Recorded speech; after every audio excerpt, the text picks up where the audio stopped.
Okay, so I'll be refuting Jonathan's speech about the World Cup in Brazil and how he talked about it had negative effects on his economy. Um, and for his supporting claims, he said the negative effects were it produced protesting, poverty, the stadiums became useless because they weren't being used anymore, and that revenue wasn't as good. They didn't produce as much money. But personally, in Jonathan's speech, I would like to see more of what actually, like I wanted to see more of an insight of what poverty was like in one of the colonies or the cities. But overall, I thought his speech was well organized and very convincing. But that doesn't mean that there's no positive side. So with that being said, my proposition is, despite all of its harsh effects, all of the harsh effects of the World Cup, there are benefits and good news. So firstly, Brazil is not as poor as everybody thinks. Even though Jonathan said that 4.8 million out of the 16.2 million of the population survive on no income, making it seem like that Brazil's net worth is like near $100. That doesn't mean that it won't recover. According to statistics in Brazil, it does show that drop in finance, but ever since then, Brazil's net worth has been increasing. Specifically, the statistics state that in 2013, the net worth was $2,246 trillion. But after that, there was that drop, which went as low as $1,793 trillion. However, after that drop, money started to increase again. And in 2018, it shows that that there is now $2,158 trillion. So they'll be fine. Brazil will be fine, basically. Plus, based on Gina's experience, who studied abroad in the city of Brazil called Sobo, poverty didn't seem so bad. Even though there were a number of people begging on the street, food there is cheap. So the poor doesn't have any problem eating. Everybody can eat there. The food is so affordable. Everybody is just fine. The poverty there is not so bad to the point where even culture dies too, because the culture is still there. Everybody's singing. There's stuff going on there. So the city is kept vibrant. So it's not that bad. Secondly, hosting cities and countries will profit from global media exposure, according to the BCG, the Boston Consulting Group.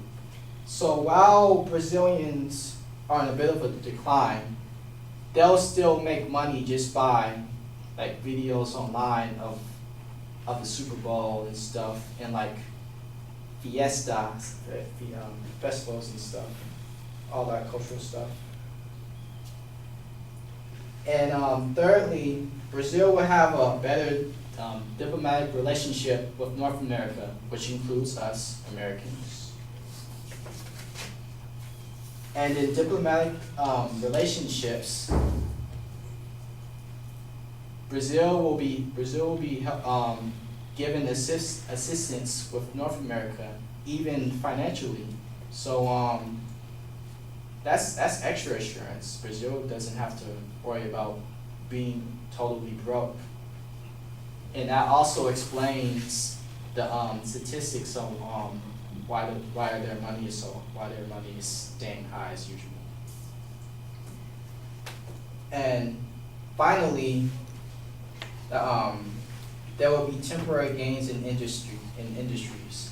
So a report entitled 2014 FIFA World Cup in Brazil, a quick score for the beverage, travel, construction, and broadcast sections says that dealing with beverages, traveling, construction, and broadcasting would increase, therefore creating jobs and money. So for example, out of all these companies,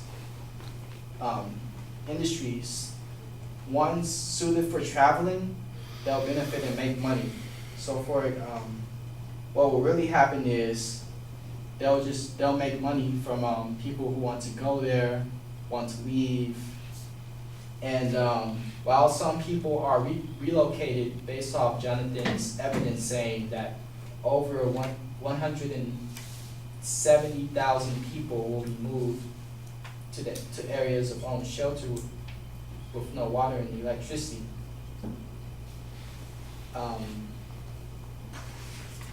Industries will provide money for Brazil, so everything will be okay. So basically, out of all the harsh negativities that the World Cup produced, it won't be bad because of the benefits, and there are good news. Firstly, that Brazil is not as poor as everybody thinks. Hosting cities and countries will produce profit from mass media. Brazil will have diplomatic relationships with North America, that's us, America, USA, and there will be temporary gains in industries.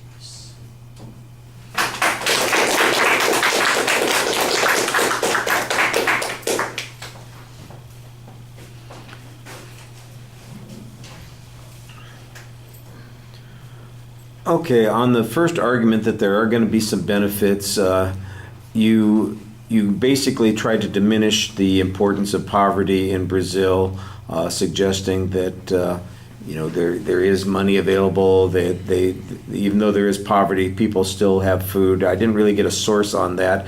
It sounded like you were using some personal example. I don't know if it was Gina, your friend, or somebody that you know who's being referred to. That was a little strange. The data on Brazil's total GNP I thought was interesting, although the way it's being described was a little bit confusing. The numbers sounded awkward.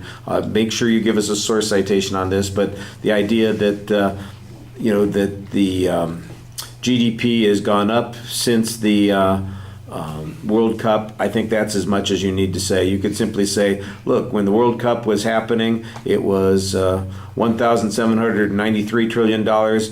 Since then, it's $2,158 trillion.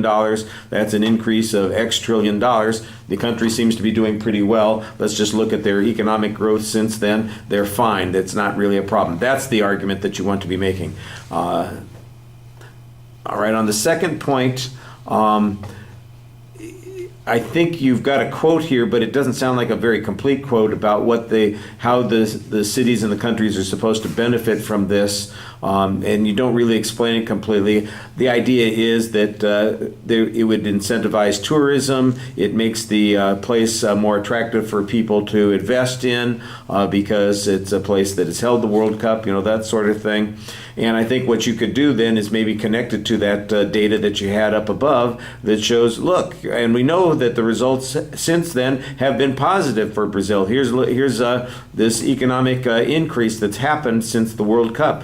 that seems like the best way to develop that particular argument. Otherwise, it's a little bit vague, talking about, well, festivals and that kind of thing, and you're kind of very passive in presenting that argument. And I think you've got some evidence in here that would support your conclusion, so make that the argument. The link to North America and having some kind of benefit or being provided assistance, that's all asserted. I don't know that that was a particular problem. There's not really any discussion of what the advocate's evidence and claims were, so I think that's problematic. You just kind of have this generic response to the argument, and the generic response is okay, but there are some places where I think you're missing the point, and it would be better if you could strengthen that argument. All right, thank you.